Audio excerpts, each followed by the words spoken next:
정서 상담을 통해 사람이 문제를 해결하고 변화하는 여러 원리들이 있지만 그 중에서 핵심 원리는 정서를 경험한다, 정서를 체험한다라고 할 수 있어요.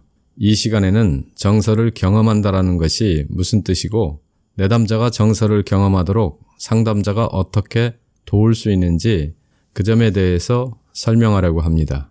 정서를 경험한다라고 하는 것은 그 자체만으로도 치유의 방법이 될 수 있어요. 물론 내담자가 경험하고 있는 정서를 상담자가 공감적으로 이해하는 반응을 해준다면 더할 나위 없겠죠.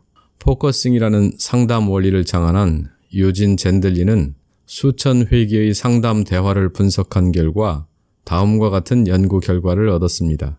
내담자들이 상담에서 가장 도움이 되었다라고 생각하는 것은 자신이 상담에서 정서를 경험했다라고 느낄 때라는 것입니다.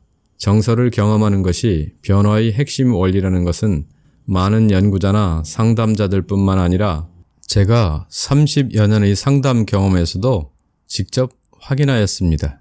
그러면 정서를 경험한다라고 하는 것은 무엇일까요? 여기서 정서를 경험한다라는 말은 정서를 체험한다라는 단어와 같은 뜻입니다. 여기서 정서 경험은 단지 정서가 활성화되는 수준을 넘어 보다 더 넓은 의미로 사용합니다. 보통 어떤 것을 이해하려고 할 때 그에 대비되는 것을 견주어 말하면 그 뜻을 더 쉽게 이해할 수 있죠. 정서를 직접 경험하는 것과 대비되는 것은 정서 기억에 대해 설명하고 관념적으로 이해하는 것이죠. 이것은 정서를 지금 여기에서 직접 경험하고 이해한다라기보다 그때 거기의 정서에 대해 관조적으로 설명하고 이해하는 것이죠. 자신의 정서에 대해 관념적으로 설명하는 것은 지나간 과거의 정서를 체험의 영역에서 저쪽으로 떨어뜨려 놓고 그 정서에 대해 관조적으로 이야기하는 것이죠. 이것은 정서가 아니고 정서에 대한 기억이고 생각입니다. 반면 정서를 경험한다라는 것은 지금 현재 생생하게 일어나고 있는 정서를 억압 차단하거나 회피하지 않고 그대로 수용적으로 느끼면서 말하는 것입니다. 정리하면 넓은 의미로 정서를 경험한다라는 것은 정서가 지금 생생하게 일어나고 있다. 그 정서를 지각하고 있다. 그 정서를 그대로 수용하고 있다. 그 정서가 무엇인지 알고 있다. 그 정서를 언어로 표현하고 있다. 이 모든 요소를 포괄하여 정서를 경험한다라고 정의합니다. 그러면 내담자가 정서를 경험하도록 상담자가 어떻게 안내할 수 있을까요? 이러한 방법은 말로만 듣고 직접 실행하기는 어렵고 주의할 점들이 많이 있기 때문에 직접 훈련을 받고 실행하셔야 합니다. 여기서는 개략적 이해를 돕기 위해 주요한 몇 가지만 간략히 설명드리도록 하겠습니다. 상담에서 내담자가 정서를 경험하도록 안내하는 기본적인 토대는 상담자가 내담자의 이야기에 관심을 집중하고 내담자 정서에 수용적이고 공감적이며 환영하는 태도로 반응하는 것이 필수적입니다. 이런 토대를 바탕으로 내담자가 신체 생리적으로 정서가 활성화되어 있는지 내담자의 비언어적 단서들에 늘 관심을 갖고 지켜봐야 합니다. 다음으로 상담자는 내담자의 표현 중 정서에 초점을 두고 반응합니다. 상담은 상담자가 초점을 두는 방향으로 진행이 됩니다. 상담자가 객관적 상황 전개나 사고 과정에 초점을 두면 내담자도 자연스럽게 그 방향으로 이야기를 전개합니다. 내담자가 어떤 요소에 관심을 두고 이야기하든 상담자는 내담자 이야기를 관심 있게 들으면서 내담자가 그 상황에 어떤 정서를 느끼는지 정서에 관심을 두고 공감적으로 탐색하고 이해하는 반응을 하는 게 중요합니다. 다음으로 정서를 촉발시킨 자극에 초점을 둡니다. 정서를 불러일으킨 자극과 정서는 동전의 양면처럼 긴밀하게 연결되어 있지요. 보통 정서를 억압할 때 정서를 일으킨 자극 장면을 함께 차단합니다. 자극이 환기되면 정서도 함께 떠오르게 됩니다. 자극을 구체적으로 상기시킬수록 정서가 더 확실하게 활성화될 수 있어요. 여기서도 당연히 상담자는 내담자의 자극에 따른 정서 경험을 공감적으로 이해하고 수용하는 반응을 합니다. 다음으로 설명보다는 직접 표현하도록 합니다. 상담 대화는 보통 내담자가 자기 경험을 설명하는 방식으로 진행됩니다. 정서를 더 깊이 경험하도록 안내하기 위해서 설명하는 내용을 바로 앞에 그 대상이 있다고 생각하고 직접 표현하게 합니다. 더 깊은 정서 표현을 위해 빈의자 기법을 많이 사용하는데 이때 주의할 점은 내담자가 갑자기 정서가 터져 나오는데 상담자도 당황하여 수습을 못 해주는 경우가 있습니다. 내담자는 표현된 정서에 수치심과 불안을 느낄 수 있어요. 빈의자 기법도 충분히 훈련을 한 다음 사용해야 합니다. 의자를 사용하지 않고 자연스럽게 표현을 안내하려면 바로 앞에 그 사람이 있다면 뭐라고 말해주고 싶으세요? 정도로 안내할 수 있겠죠. 다음으로 좀 더 큰 목소리로 표현하는 것입니다.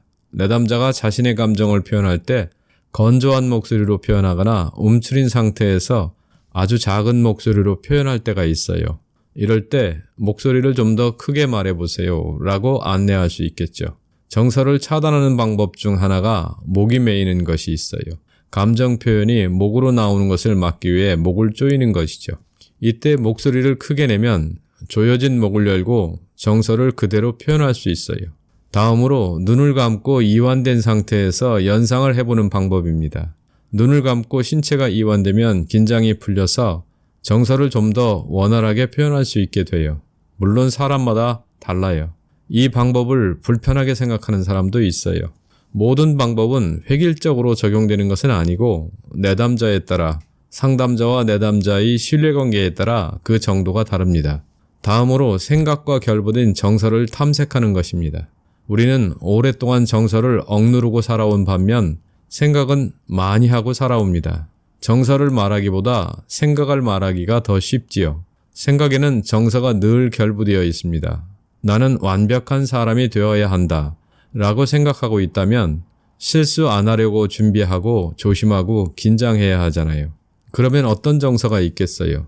불안하고 실수하면 수치스럽고 늘 그렇게 긴장하고 노력하면서 살아오니 지치겠죠. 완벽한 사람이 되어야 한다는 것은 현재 완벽하지 않다라는 전제가 있어요. 완벽하지 않은 나에 대한 정서가 있겠죠. 자신에 대해서 실망스럽게 느낄 수도 있고요. 이 완벽하지 않은 나를 다른 사람들이 싫어하고 거부하겠구나 라고 생각하니 불안하고 두려운 정서가 밑에 잠겨 있을 수도 있고요. 이렇게 인식과 정서는 동전의 양면처럼 늘 결부되어 있어요. 내담자가 생각을 말할 때도 그와 결부된 정서를 항상 고려해 볼 수 있어요. 마지막으로 원하는 것을 말하게 되면 정서가 올라오게 돼요. 정서와 욕구는 함께 억압됩니다. 정서를 누르면 욕구도 눌리고 욕구를 누르면 정서도 함께 눌립니다. 욕구와 정서는 아주 밀접하게 연결되어 있어요. 정서는 욕구 충족과 좌절의 반응입니다. 욕구가 좌절되면 부적 정서, 욕구가 충족되면 정적 정서가 나오죠. 내담자가 기대하고 바라는 점이 무엇인지 관심을 갖고 물어보면 원하는 것을 말하다가 욕구를 좌절시킨 상대방에 대한 분노, 미움의 정서가 나오기도 하고 욕구를 충족시키지 못하고 살아온 자신에 대한 연민, 슬픔, 서러움의 정서가 올라오게 됩니다. 내담자가 정서에 초점을 두고 접촉하고 표현하도록 안내하는 여러 가지 방법을 제시하였는데 중요한 것은 표현된 정서를 상담자가 어떻게 담아주느냐가 내담자가 정서를 수용적으로 경험하는 중요한 관건이 됩니다.